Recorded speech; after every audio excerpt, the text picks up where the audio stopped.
Hello, beautiful person watching this video. Welcome back to my channel. If this is your first time stopping by, hello and a very warm welcome to you, and thank you so much for watching. On today's episode of Healthy with Bena, I'm going to be sharing with you all how I make hummus from scratch. If you've never heard about hummus before, guys, permit me talk a little bit about this snack. It is made from chickpeas or garbanzo beans. They are all from the legume family, like your kidney beans, your lentils, and other sorts of beans. Now, chickpeas are high in fiber and protein, and this particular combination of fiber and protein together is so great for regulating blood sugar levels. It is also very high in iron, and for someone like me who in the past suffered iron deficiency, I was in the hunt for natural ways in which I could up my iron, and chickpeas was definitely one of those that I incorporated in my diet. It is such an affordable way to gain your protein compared to meats, and also very high in other vitamins like vitamin B, calcium, magnesium, and other essential minerals. This hummus is so delicious, guys.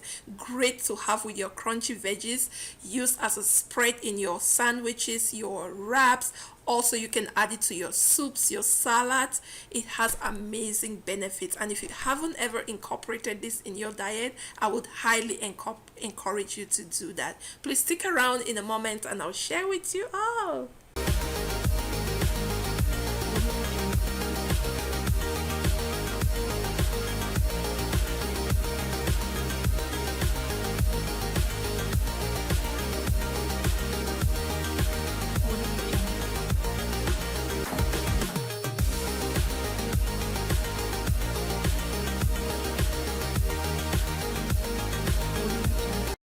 So to start, I am going to be using the dried chickpeas or garbanzo beans. You can also use the canned chickpeas. I just prefer to use the dry one because to control the sodium and preservatives that go into the can, and also secondly, using the dried chickpeas, you don't have to worry about disposing the can. So as you can see, I've gone ahead and rinsed my chickpeas, and before doing that, guys, just make sure that you pick any stones that might be in there. Sometimes you have stones or sand in your beans. Just make sure you select that. I'll rinse it, I'll transfer it into this bowl, and I'll put water about 2 centimeters above the beans, and I usually keep them overnight. I'll keep them in the fridge overnight, just like I soak my beans. I usually do the same thing, and then in the morning I'm going to go ahead and cook them up. So guys, it is the morning, and as you can see, the beans has soaked up most of the water, which is very normal. It slept overnight, and now I'm going to transfer it into my strainer. Once more, I'm going to run some cold water over it, and I'll just rinse my beans completely, so that if there's any sort of smell that's coming from it, or any any dirt, I'll rinse that up completely before I proceed to cook it. I'm going to transfer my beans into my saucepan, and in there I will add in water. You want to make sure that the water also stays above the beans, and then I'll bring it to a boil, usually about 10-15 minutes. I'll bring it to a boil, and once that boils, I'm going to lower the heat and let it simmer for about an hour. You really want your beans to be softened enough so that your hummus can be creamy as well. I always like to add my salt once it's already almost ready. I don't put the salt before boiling it. Once it boils and simmers down, that's when I prefer to add my salt, just because I want to remove the peelings. Now, if you want your hummus to be creamy, then you can remove the peelings. Now, it doesn't mean that the peelings prevents it from being creamy, giving you that creamy texture. It just helps to make it super creamier. So I'm going to remove the peelings, and the baking soda is gonna help me do that. And I'm also gonna go back once more. As you can see, the beans cooked up properly, simmered down, and dried all the water. I'll transfer it back once more to my strainer.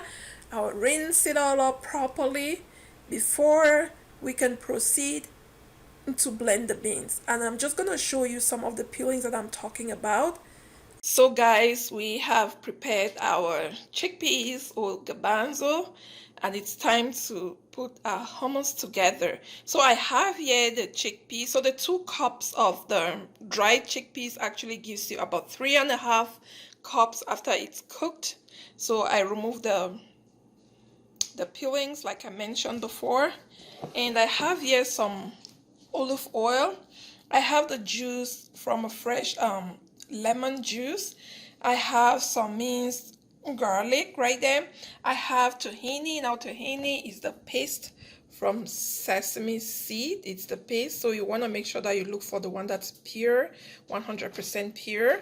We don't want it we don't want it combined with any other ingredients. I have some water if needed, some salt, but I had to boil the chickpeas with salt, so if we need more water, then or more salt, sorry, we'll add that. And I have here my cumin, ground cumin spice. So yeah, let's put this all together.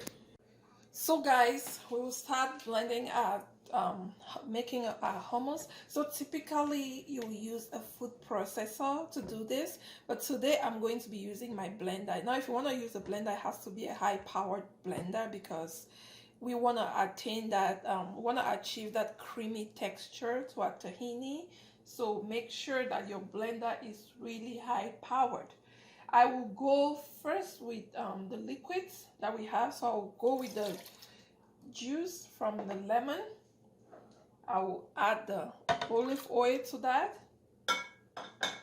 Next, I will go in with the tahini. It's also a paste and a liquid.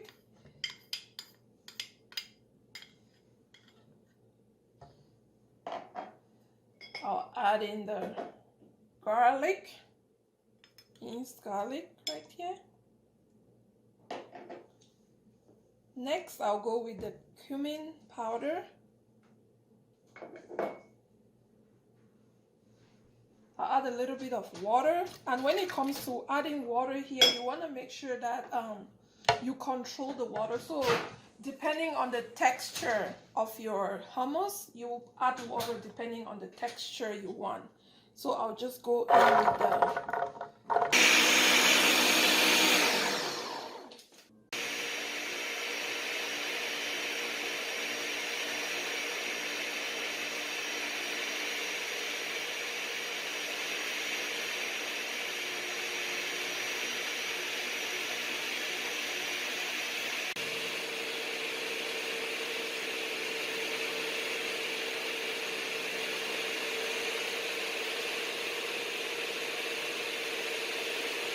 So guys, our hummus is all good to go. As you can see, I'm going to serve it right now so you can see the consistency, how it looks. Like I mentioned before, if you want it a little bit less thicker, you can add a little bit more water to your desired consistency, but this is how I like it. I'm going to serve it and you can see, and I use my blender once more, a power blender to make this out, but if you have a food processor, it's easier and it goes faster on there as well.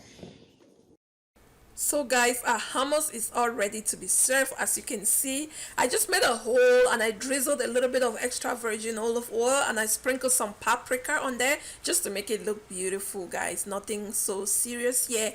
And we are serving it with this crunchy veggies, our favorite snacks of all time at home here. Yeah guys, you can save your hummus in the fridge for up to a week. Just make sure that it is in an airtight container, or in the freezer you can leave it for up to a month. If only that would last. It never ever lasts for us. We just devour it really quickly. After 2-3 days it's all gone. That's how yummy it is, guys. So if you like this video, please do not forget to give it a thumbs up. Also, please do not forget to subscribe, and when you do, hit that notification bell so every time I upload a new video you'll be notified. Thank you so much for watching this video today with me, and until I see you in my next video, please continue to drink lots of water, stay hydrated, be well, be safe, and I'll see you. Bye.